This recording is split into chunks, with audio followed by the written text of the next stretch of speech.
Hi, we sell quite a few of these Drytac JM34 laminators, and I'd just like to do a quick demonstration on the best way to set up the laminator for doing your work. What I do is I start with a piece of styrene that's cut to about the width of the laminator. I make sure I have this handy. Then what I do is I pull the lamination material away, making sure that my rollers are all the way up. This just makes it easier for me to get the initial piece of laminate through to the back of the laminator. I pull it away like so, make sure it's as best in the center as I can. I fold it over onto itself so I have something to hold on to, and I just push it through to the back, grab it in the middle, and then what I do is I tack it onto the back of the laminator. So I bridged it over the laminator. So first thing I do is I pull it from the center, and then I tack it in the center, and then I pull either side sideways so that I stretch it out. I've got a nice even finish on the front of the laminator, and then what I do is I take this piece, I stick it through so it's nice and parallel using the lines here on the front of the laminator, and then I bring down both of these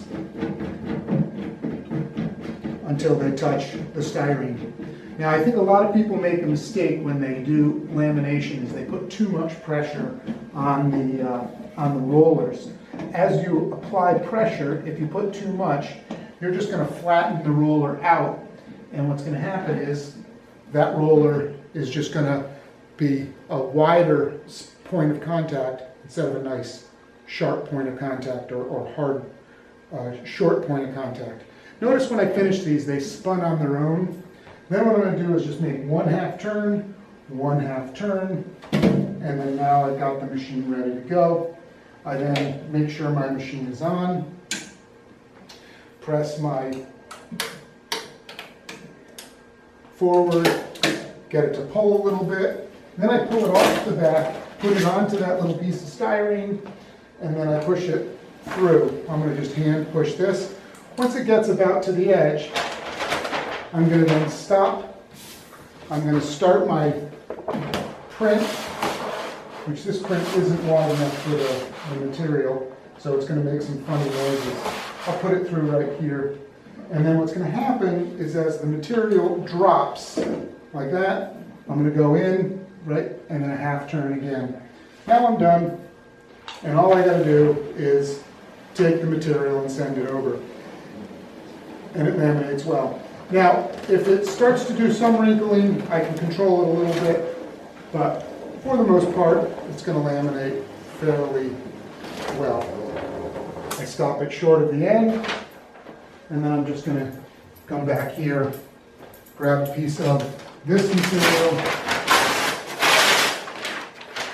and I'm going to push this material back through the front to gather enough of that.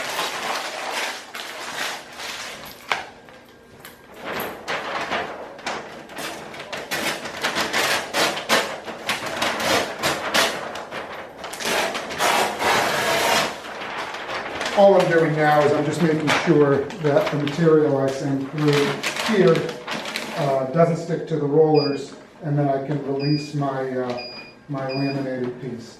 So I'm just going to put it right in there and send it through. And then cut it off the back.